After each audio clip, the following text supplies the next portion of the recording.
Define the following as related to proteins, peptide linkage and primary structure. तो protein में दो चीजें पूछी हैं, क्या होती हैं? पेप्टाइड लिंकेज और प्राइमरी स्ट्रक्चर। तो देखते हैं पहले तो प्रोटीन होता है क्या, इस समझते हैं। प्रोटीन ना अल्फा अमाइनो एसिड का पॉलीमर होता है, ठीक है। अल्फा अमाइनो एसिड का पॉलीमर। अल्फा अमाइनो एसिड कौन सा होता है? देखो, अल्फा अमाइनो एसिड वो एसिड होता है जिसमें एक ही कार्बन पे NH2 और COOH ग्रुप लगा हो, उसको अल्फा अमाइनो एसिड बोलते हैं। एग्जांपल देता हूं मैं आपको, जैसे देखो CH COOH, यह है ना, इसके साथ एक CH3 लगा दिया, ये फंक्शनल ग्रुप हो गया ना। COH फंक्शनल ग्रुप हो गया ना। फंक्शनल ग्रुप के साथ डायरेक्टली जो कार्बन जुड़ा होता है उसको क्या बोलते हैं? Alpha carbon. ये समझ में आई बात? फंक्शनल ग्रुप के साथ डायरेक्टली जो कार्बन जुड़ा होता है उसको क्या बोलते हैं? Alpha carbon. अगर अल्फा कार्बन पे NH2 लगा हो तो उसको हम बोलेंगे alpha amino acid. Clear? Beta amino acid क्या होगा? This is COH C C, this is alpha carbon, this is beta carbon, ठीक है ना। बीटा कार्बन के ऊपर अगर NH2 लगा हो तो वो होगा बीटा अमाइनो एसिड, है ना। बाकी यहाँ पे तो और कार्बन के साथ दो और ग्रुप लगे होंगे, वो मैटर नहीं करता। फिर क्या बीटा के बाद क्या आता है? गामा।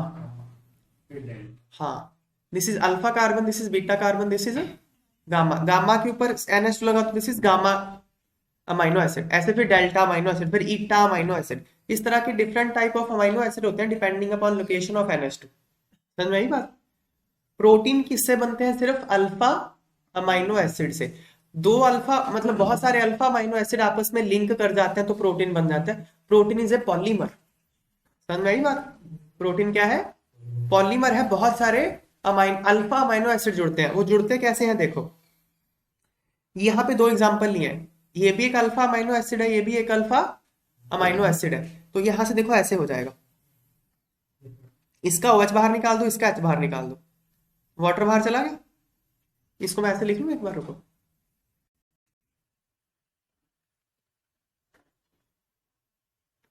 इसको ऐसे लिख लें, H ऊपर करके एक, ठीक है।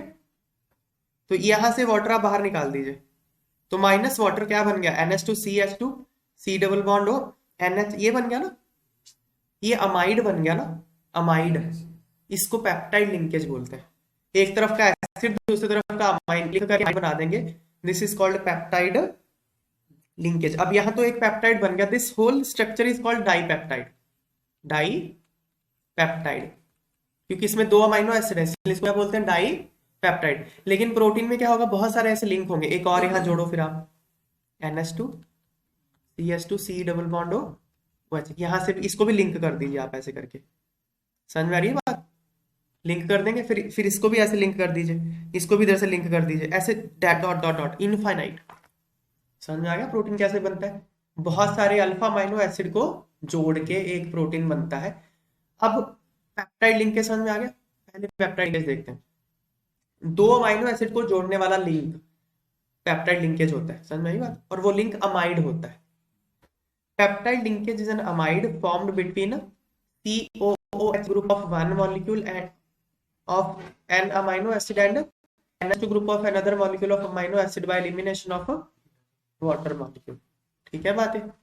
अब प्राइमरी स्ट्रक्चर क्या होती है? Now amino acids are of 20 types. Amino acid कितने के होते हैं? अल्फा अमाइनो है ना, 20 तरह के होते हैं, पढ़ा आपने। तो अच्छा, यहाँ एक्सप्लेन किया है यही से था। देखो, sequence in which constituent amino acid of a protein are linked to form polypeptide chain is called its primary structure। Example देखो, उदाहरण के लिए ग्लाइसिन, एलानाइन, वैलिन, ल्यूसाइन। मान लो चार अमाइनो एसिड है, मान लो ये चार। इन चारों को लिंक करने के कितने तरीके हो सकते हैं? बहुत सारे तरीके हो सकते हैं, है ना। May be linked in different way such as, जैसे कि पहले ग्लाइसिन रख दो, एलानाइन रख दो, है ना, वैलाइन रख दो, ल्यूसाइन रख दो, ये एक ऑर्डर हो सकता है। और B और C और D, so there can be different orders in which amino acids can be arranged. किस हाँ ये shuffled है जो like चार हाँ, शफल्ड ही है तो चार ही, ऑर्डर अलग है। Order of linking of amino acid अलग है। वो किस ऑर्डर में लिंक्ड है उसको प्राइमरी स्ट्रक्चर बोलते हैं, ठीक है ना। Sequence in which constituent amino acid, protein जिन अमाइनो एसिड से मिलके बना है, वो जो लिंकेज का उनका सीक्वेंस है अमाइनो एसिड का, उसको प्राइमरी स्ट्रक्चर बोलते हैं। समझ में आ गई बात, प्राइमरी स्ट्रक्चर क्या है? तो दो चीजें समझ में आ गई, पेप्टाइड लिंकेज और प्राइमरी स्ट्रक्चर। अब अगला देखते हैं। प्रोटीन में चार तरह का स्ट्रक्चर होता है, प्राइमरी, सेकेंडरी, टर्शरी, क्वाटरनरी। अभी हमने प्राइमरी देख लिया। प्राइमरी मतलब क्या, जिस सीक्वेंस में अमाइनो एसिड लिंक हुए हैं। सेकेंडरी देखो, नेक्स्ट क्वेश्चन देखो, what are common type of secondary structure of protein. Protein का सेकेंडरी स्ट्रक्चर क्या होता है, ठीक है, तो देखते हैं। The shape in which long polypeptide chain exists is referred to as secondary structure of protein। अब आपने चेन तो बना ली, प्राइमरी स्ट्रक्चर तो बना ली। प्राइमरी स्ट्रक्चर कैसे बनी, अल्फा अमाइनो एसिड लिंक होके, तो एक चेन बन गई ना। उस चेन की आगे फर्दर क्या स्ट्रक्चर है, वो उसका सेकेंडरी स्ट्रक्चर होगा। मान लो एक थ्रेड है आपके पास, थ्रेड ऐसा थोड़ी, चेन बन गई मतलब थ्रेड है। अब थ्रेड ऐसे थोड़ी है कि बस स्ट्रेट लाइन में पड़ा होगा, थ्रेड थ्रेड कैसे भी पड़ा हो सकता है। समझ में आई बात? तो थ्रेड कैसे पड़ा है, वो उसकी सेकेंडरी स्ट्रक्चर है। ओके, तो सेकेंडरी स्ट्रक्चर का कारण क्या है? These structures arise due to regular folding of backbone of polypeptide chain due to hydrogen bonding between CO and NH groups of peptide bond. Hydrogen bond हो जाता है CO और NH में, उसके कारण से सेकेंडरी स्ट्रक्चर बन जाती है। दो तरीके की सेकेंडरी स्ट्रक्चर है, एक अल्फा हेलिक्स, एक बीटा प्लीटेड शीट्स। देखो ये देखो, अल्फा हेलिक्स ये है, मतलब धागा आपस में गोल गोल उलझ गया। समझ में आई बात? ऐसे एक ही चेन है, वो ऐसे गोल गोल होके उलझ गई, दिख रहा है आगे, CO और NH में H बॉन्डिंग हो गया। समझ में आ गया, अल्फा हेलिक्स। ये राइट हैंडेड स्क्रू है, राइट मतलब आप राइट हैंड उठाइए, राइट हैंड का थंब आप अपवर्ड पॉइंट करिए, और जो फिंगर्स कर्ल करेंगी वो इस जो ये स्पाइरल बना है उसकी डायरेक्शन के लॉन्ग कर्ल करेंगी आपकी। समझ में आई बात? राइट हैंड स्क्रू हो गया, ये हेलिक्स बन गया। देखो alpha helix, it is one of the most common ways in which a polypeptide chain forms all possible hydrogen bonds by twisting into a right handed screw helix with the NH group of each amino acid residue hydrogen bonded to CO of adjacent turn of the helix। समझ में आई बात? बगल वाले CO के साथ NH bonding करके helix बना देता है, राइट हैंडेड स्क्रू हेलिक्स। समझ में आई बात? राइट हैंड क्यों का समझ ना बात? राइट हैंड की थंब आप ऊपर उठाइए, और जो आपके राइट हैंड के फिंगर्स हैं वो कर्ल करेंगे इसके डायरेक्शन ऑफ कर्ल के अलोंग हेलिक्स के। ठीक है बात? तो फिर तो ये जो डायरेक्शन है जो फिक्स्ड ही रहेगी, हाँ लेफ्ट राइट। हाँ। फिर है बीटा प्लीटेड शीट्स। तो एक तो अल्फा हेलिक्स हो गया, फिर क्या है, बीटा प्लीटेड शीट्स। इसमें क्या होता है, in beta pleated sheets all peptide chains are stretched out to nearly maximum extension, ठीक है ना, and then laid side by side which are held together by intermolecular hydrogen bonds. देखो यहाँ पे तो सिर्फ एक ही चेन के अंदर इंट्रामॉलिक्यूलर एच बॉन्डिंग हो गई थी ना, लेकिन बीटा प्लेटेड शीट में क्या है, बहुत सारी चेन होगी आपस में। देखो दिस इज वन चेन, समझ में आ रही है बात? This is another chain, this is third chain. ऐसे बहुत सारी चेन्स आपस में होंगी और उनमें इंटरमॉलिक्यूलर एच बॉन्ड हो जाएगा। समझ में आ गई बात है?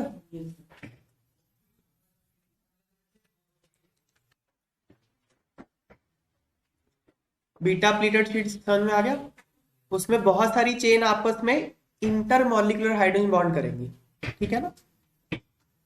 और कैसा बन जाएगा, the structure resembles pleated folds of drapery. पर्दा, पर्दा नहीं होता जैसे पर्दे के अंदर बल पड़ जाते हैं ना, फोल्ड्स, पर्दे के अंदर फोल्ड्स पड़ जाते हैं, प्लेट्स पड़ जाती हैं, उसकी तरह है ये, एक पर्दा पर्दा बन जाता है ऐसे। समझ में? प्लीटेड फोल्ड्स मतलब प्लेटें पड़नी होती है ना जैसे पर्दे में, उसकी तरह की स्ट्रक्चर बन जाती है, इसलिए इसको बीटा प्लीटेड शीट बोलते हैं। दो तरह की स्ट्रक्चर होगी सेकेंडरी स्ट्रक्चर, ठीक है, अल्फा हेलिक्स और beta pleated sheets. What type of bonds help in stabilising the alpha helix structure of protein? जो अल्फा हेलिक्स स्ट्रक्चर प्रोटीन की बन गई उसको कौन से बॉन्ड स्टेबलाइज करते हैं? आंसर क्या है? Hydrogen bonding between NH group an amino acid of आएगा, NH group of an amino acid to the CO of adjacent turn helps in stabilising the alpha helix structure, ठीक है ना? CO और NH के में hydrogen bonding, एक CO उसके adjacent वाला NH।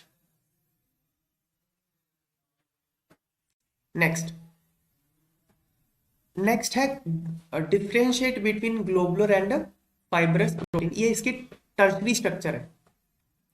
मैंने बोला कि प्रोटीन्स की कितनी स्ट्रक्चर होती है? 4 लेवल की स्ट्रक्चर होती है, primary secondary.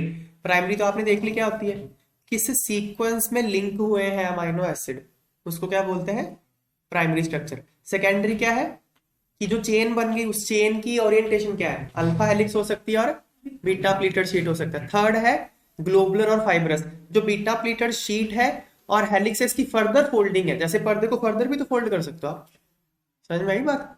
Further folding of secondary structure क्या है? Tertiary structure. वो दो तरीके से हो सकता है, ग्लोबुलर और फाइब्रस। सिंपल, या तो गोल गोल करके ग्लोबुल बना दो या फाइबर की तरह लंबा। दो स्ट्रक्चर है इसके, ठीक है? टर्शरी स्ट्रक्चर है इसकी प्रोटीन की। तो इनमें डिफरेंस पूछा क्या है, तो फाइब्रस क्या है और ग्लोबुलर क्या है? It has fibre like structure, it has a spherical structure. ये कब बनती है? फॉर्म्ड। फाइबर कब बनता है? when polypeptide chains run parallel and are held together by hydrogen and disulfide bonds। Polypeptide chain आपस में ऐसे पैरेलली अरेंज हो जाएंगी और आपस में लिंक कैसे होंगी? हाइड्रोजन बॉन्ड से और डाइसल्फाइड बॉन्ड से, ठीक है? फाइब्रस हो गया। ग्लोबुलर क्या है? Polypeptide chain coil around, polypeptide chain आपस में कॉइल कर जाती है, ठीक है? अगला, these are insoluble in water, these are usually soluble in। Globular पानी में soluble होते हैं, फाइब्रस soluble नहीं होते। एग्जाम्पल, केराटिन जो कि हेयर में प्रेजेंट होता है, वो एक फाइब्रस प्रोटीन है। वूल में है ना, सिल्क में होता है ये। मायोसिन जो कि मसल्स में होता है। इंसुलिन एंड एल्ब्यूमिन्स, ये किसके एग्जाम्पल है? ग्लोबुलर प्रोटीन्स के। मैं एक बार ना इसको सम अप कर देता हूं। सो जो प्रोटीन्स होते हैं उसके 4 स्ट्रक्चर्स होते हैं इस तरह के। पहला तो प्राइमरी स्ट्रक्चर हो गया, यहाँ पे डायग्राम में शो किया है। प्राइमरी स्ट्रक्चर मतलब किस सीक्वेंस में लिंक्ड है आपका अमाइनो एसिड, वो प्राइमरी स्ट्रक्चर हो गया। ये 1 डिग्री स्ट्रक्चर है, ठीक है ना? 2 डिग्री स्ट्रक्चर क्या है? जो चेन बन गई प्राइमरी स्ट्रक्चर उस वो अल्फा हेलिक्स है या बीटा प्लीटेड शीट है? अल्फा हेलिक्स और बीटा प्लीटेड शीट्स। ये सेकेंडरी स्ट्रक्चर होगा, है ना? 3 डिग्री स्ट्रक्चर क्या होगा? या तो वो ग्लोबुलर हो जाएगा या ग्लोबुलर और फाइब्रस। तो ये 3 डिग्री स्ट्रक्चर दिखाता है, यहाँ फाइब्रस दिखाया हुआ है, ठीक है? फिर 4 डिग्री स्ट्रक्चर पता है क्या? मान लो 2 डिफरेंट ग्लोबुलर फाइबर बन गए। देखो ये ब्लू कलर में दिखाया कि येलो कलर में दिखाया? ब्लू कलर और yellow colour, these are tertiary structures, लेकिन वो 2 डिफरेंट चेन्स है। समझ में बात? एक प्रोटीन में ऐसा नहीं कि एक ही तरह का टर्शरी स्ट्रक्चर होगा, डिफरेंट टर्शरी स्ट्रक्चर भी हो सकते हैं, और उन डिफरेंट टर्शरी स्ट्रक्चर में डिफरेंट प्राइमरी स्ट्रक्चर भी हो सकते हैं और डिफरेंट अमाइनो एसिड भी हो सकते हैं। समझ में आई बात? उन 2 डिफरेंट टर्शरी स्ट्रक्चर अगर हैं, तो अगर किसी प्रोटीन में 2 डिफरेंट टर्शरी स्ट्रक्चर हैं तो उनका आपस में क्या लिंकेज है, कैसे वो अरेंज हुए हैं, वो उसकी क्वाटरनरी स्ट्रक्चर है, 4th स्ट्रक्चर, 4 डिग्री। समझ में आई बात? मान लो दो ग्लोबुलर प्रोटीन्स हो गए, उन दोनों का आपस में कैसे इंटरेक्शन है, या 2 फाइब्रस हो गए, या एक फाइब्रस हो गया, ग्लोबुलर हो गया, उन दोनों का आपस में कैसे अरेंजमेंट है, वो उसका क्वाटरनरी स्ट्रक्चर हो गया। तो 4 तरह का, 4 लेवल पे इसका स्ट्रक्चर होता है प्रोटीन का। ओके।